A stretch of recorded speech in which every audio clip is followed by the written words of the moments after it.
Meli ya jeshi la Marekani iko njiani kuwaunganisha na vikosi baharini Mashariki ya Kati. Washington, Marekani. Jeshi la Marekani limeendelea kuongeza uwepo wake wa kijeshi baharini kuelekea eneo la Mashariki ya Kati, wakati mvutano kati ya Marekani na Irani unaongezeka.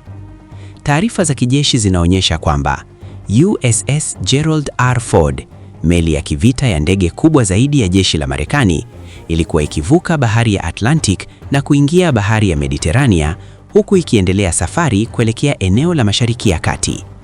Hiyo inaifanya iungane na vikosi vingine vya Marekani vilivyopo tayari katika Ghuba ya Uhamisho na Bahari ya Arabia.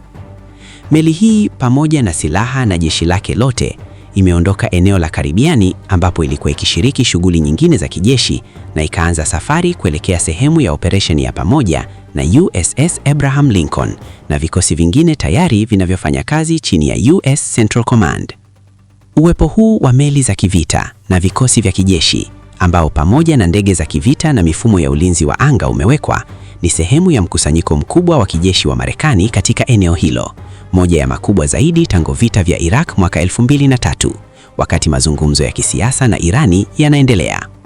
Waziri wa ulinzi na maafisa wengine wa kijeshi wa Marekani hawajatoa maelezo ya kina kuhusu nia yao ya mwisho, lakini uwepo wa meli hizo pamoja na vifaa vingine vya kijeshi unaonekana kuwa ni sehemu ya mkakati wa shinikizo dhidi ya Irani.